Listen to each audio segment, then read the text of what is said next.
नमस्कार दोस्तों, easy to learn में आपका फिर से एक बार बहुत बहुत स्वागत है। हमारा टॉपिक चालू है speed control of DC shunt motor. Speed control of DC shunt motor, उसमें हमने कल देख लिया था फ्लक्स कंट्रोल मेथड। आज हम देखेंगे आर्मेचर और रियोस्टेट कंट्रोल, रियोस्टैटिक कंट्रोल मेथड। कल हमने फील्ड के करंट को कंट्रोल किया था, उसकी वजह से हमने स्पीड कंट्रोल की थी। किस तरीके से की थी कल हमने देख लिया।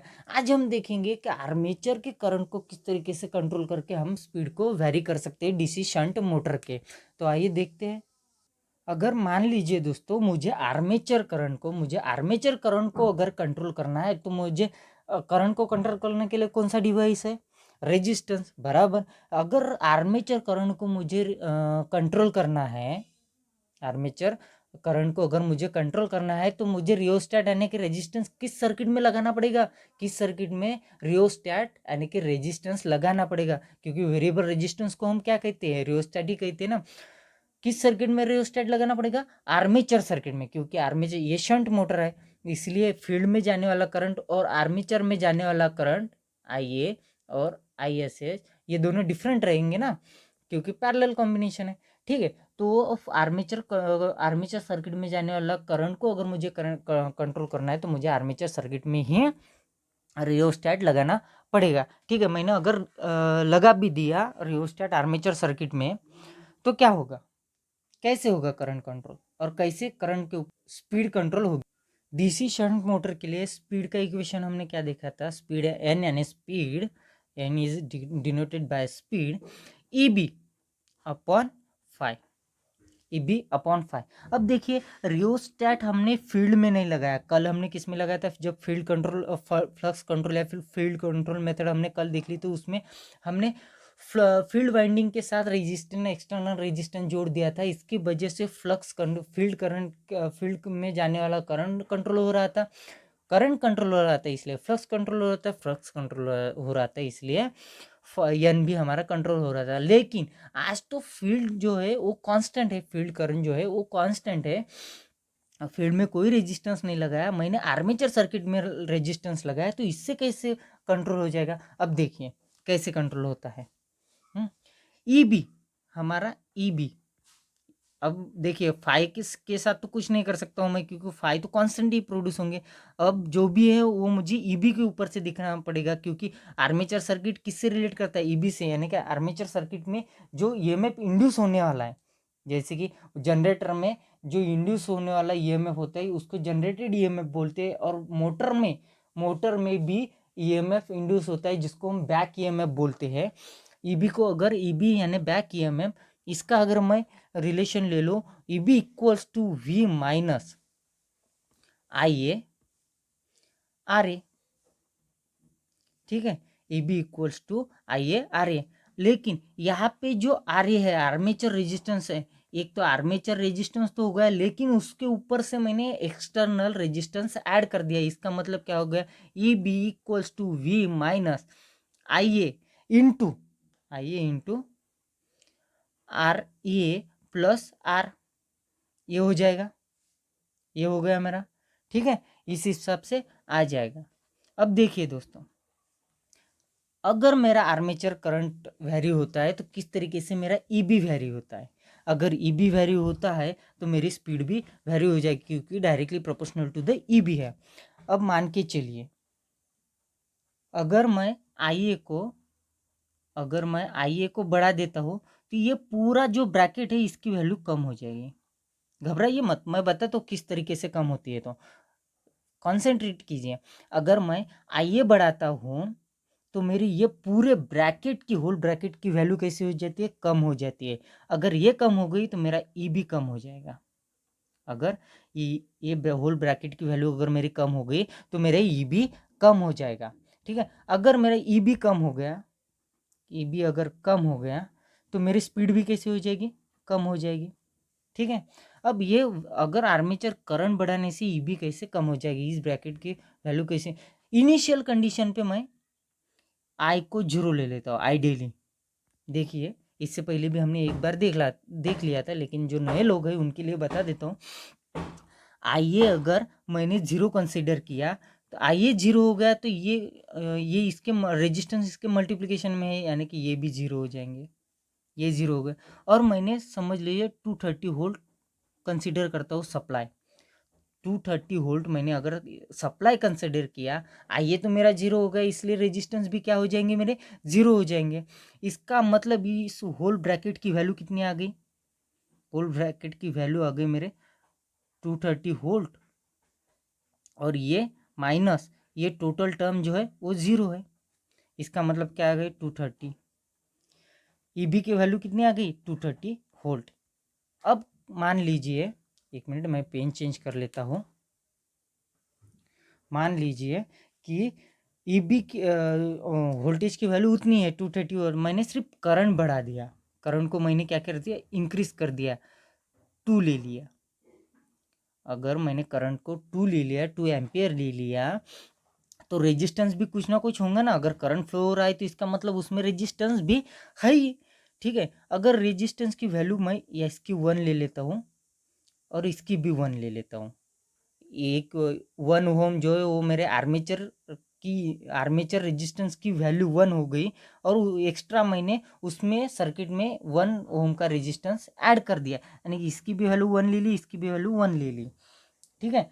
अब देखिए अब क्या होता है, 230 वोल्ट माइनस करंट कितना है 2, इंटू इंटू 1 + 1, 1 + 1 कितना हो गया, इसके बीच में प्लस है ना, 1 + 1 2 हो गए, 2 into 2 is equal to value कितनी हो गई 230 माइनस ये क्या हो गया 4 इक्वल्स टू, ये क्या हो गया हमारा 226 वोल्ट। अब देखिए जैसे ही मैं आर्मेचर करंट को बढ़ाता हूँ, वो मेरी टोटल ब्रैकेट की वैल्यू कम हो जाती है। टोटल ब्रैकेट की वैल्यू कैसी हो जाती है, कम हो जाती है ना। पहले कितनी थी, जब करंट मेरा 0 था, 230 वोल्ट ईबी की वैल्यू थी। जैसे ही मैं करंट बढ़ा रहा हूँ वैसे ही मेरी ईबी की वैल्यू कैसी हो रही, कम हो रही है। इसका मतलब आर्मेचर करंट को मैं बढ़ाता हूँ तो मेरा ईबी कम हो जाता है, ईबी कम होने की वजह से मेरी स्पीड कम हो जाती है। इस तरीके से मैं स्पीड को भी वेरी कर सकता हूँ आर्मेचर सर्किट में रेजिस्टेंस लगा के। तो आइए इसके कुछ पॉइंट देख लेते हैं। जैसे कि कल के हमने फील्ड कंट्रोल मेथड देखी थी, वो कैसी थी, rated to above rated speed, यानी रेटेड स्पीड के अगर रेटेड स्पीड से भी ज़्यादा हमें स्पीड चाहिए, अबव स्पीड चाहिए, तो वो हमारे लिए बेनिफिशियल थी। वो फील्ड कंट्रोल मेथड हम फ्लक्स कंट्रोल मेथड हम यूज़ करते थे। लेकिन हमें रेटेड स्पीड से अगर नीचे स्पीड वाली स्पीड चाहिए, रेटेड स्पीड से अगर नीचे, यानी rated speed to below rated speed अगर हमें चाहिए, तो हम आर्मेचर कंट्रोल मेथड इस्तेमाल करते हैं। तो आइए कुछ पॉइंट देख लेते हैं इसके। As the supply voltage is normally constant, हमारा सप्लाई वोल्टेज नॉर्मली कैसे होता है, कांस्टेंट ही होता है, ये तो सबको पता है, कांस्टेंट ही होता है। The voltage across the armature is varied by the inserting the variable rheostat और रेजिस्टेंस। अगर मैं आर्मेचर सर्किट में वेरिएबल रेजिस्टेंस यानी कि रियोस्टैट इस्तेमाल करता हूँ, वेरिएबल रेजिस्टेंस या फिर मैं रियोस्टैट रेजिस्टेंस को ही, अगर वेरिएबल रेजिस्टेंस है तो उसको ही हम क्या कहते हैं, रियोस्टैट कहते हैं। अगर मैं आर्मेचर सर्किट में उसको सीरीज में कनेक्ट कर दूँ, तो अभी अभी हमने इक्वेशन से देखा था, और करंट वैरी होने की वजह से ईबी वैरी होगा with armature circuit is showing, जैसे कि हमने देखा था ईबी वैरी होगा, इसका मतलब आर्मेचर के अक्रॉस का वोल्टेज वैरी हो जाएगा।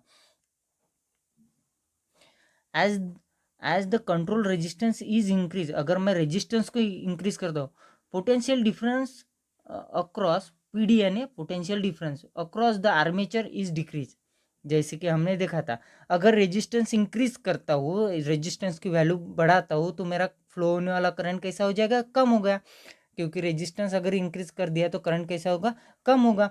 अगर करंट मैंने अभी अभी हमने देखा था, करंट हमने इंक्रीज कर दिया, इक्वेशन में देखा था करंट हमने इंक्रीज कर दिया, तो क्या हो जाएगा, पोटेंशियल डिफरेंस यानी कि ईबी, और ईबी का होता है आर्मेचर में, आर्मेचर के अक्रॉस का वोल्टेज जो है वो कम हो जाएगा। पोटेंशियल डिफरेंस अक्रॉस, ये नथिंग बट पोटेंशियल ईबी है, potential difference nothing but EB है यहाँ पे। थोड़ा स्टैंडर्ड वर्ड यूज़ किया है। Across the armature is decrease. चलो, वोल्टेज जो हमारा आर्मेचर के अक्रॉस का वोल्टेज यानी कि ईबी चेंज हो गया है, thereby decreasing the speed. अगर हमारे ईबी चेंज होता है, ईबी डिक्रीज होता है, तो स्पीड भी कैसी होगी? डिक्रीज होगी। स्पीड भी हमारी डिक्रीज होगी। इस मेथड में हमें क्या होता है, जो रेजिस्टेंस होते हैं वो ज़्यादा लगते हैं, रेजिस्टेंस ज़्यादा होते हैं। अब रेजिस्टेंस ज़्यादा होंगे, रेजिस्टेंस ज़्यादा पैमाने पे हमें लगते हैं, ज़्यादा बल्क में हमें लगते हैं। अगर रेजिस्टेंस ज़्यादा लगेंगे तो आई स्क्वायर आर लॉसेस भी ज़्यादा होंगे। I square R loss is more and less efficiency. अगर लॉसेस बढ़ जाते हैं मेरे वाले, तो लॉसेस अगर बढ़ जाते हैं तो इफिशियंसी भी मोटर की कैसी हो जाएगी? कम हो जाएगी। Rated to below rated speed control method, ये जो है रेटेड टू बिलो रेटेड, यानी कि रेटेड स्पीड से अगर कम स्पीड हमें करनी है मोटर की, तो ये मेथड यूजफुल है। Armature control method, armature resistance control method, ये जो मेथड है constant torque variable power method है। अब कांस्टेंट टॉर्क, टॉर्क क्या है हमारा? Torque is directly proportional to the phi I A, ठीक है। और और variable power P equals to क्या है? E B upon I A. अब देखिए कांस्टेंट टॉर्क कैसे है? कांस्टेंट टॉर्क देखिए, हम speed is directly proportional to the E B, speed N is directly E B upon five. हम किससे लीड कर रहे थे? ईबी से, वोल्टेज से लीड कर रहे थे। वोल्टेज के साथ हम खेल रहे थे, तभी हमारी स्पीड कंट्रोल हो रही थी। आर्मेचर करंट की वजह से हो रही थी क्या? नहीं, आर्मेचर करंट की वजह से, हाँ, आर्मेचर करंट हम चेंज कर रहे थे, लेकिन यहाँ पे आर्मेचर करंट को फाई एडजस्ट कर लेगा ना, आर्मेचर करंट को फाई एडजस्ट कर लेगा। हम किससे कर रहे थे? वोल्टेज पोटेंशियल डिफरेंस से। पावर तो सेम रहेगा ना, सॉरी, पावर की बात नहीं कर रहा हूँ मैं, पावर नहीं, वोल्टेज जो पोटेंशियल डिफरेंस है वो कम हो जाएगा, तभी तो स्पीड कम होगी ना। आईए जो है, आईए फाई जो है वो आईए को मैनेज कर लेगा ना, अगर समझ, क्योंकि मैं फाई के साथ तो कोई चेंजेस नहीं कर रहा हूँ ना, फाई के साथ मैं कोई भी चेंजेस नहीं कर रहा हूँ, इसीलिए ये जो है टॉर्क मेरा कांस्टेंट हो जाएगा। लेकिन मैं ईबी के साथ चेंज कर रहा हूँ ना, ईबी के साथ चेंज कर रहा हूँ, इसलिए मेरा पावर भी वेरी हो जाएगा, इसलिए ये कांस्टेंट टॉर्क और वेरिएबल पावर मेथड है। तो दोस्तों, हमने देख लिया कि कैसे आर्मेचर सर्किट में रेजिस्टेंस इंसर्ट करने से हमारी स्पीड वेरी हो जाती है। तो ये थी हमारे आर्मेचर कंट्रोल या रियोस्टैटिक कंट्रोल मेथड। आज के लिए बस इतना ही, धन्यवाद।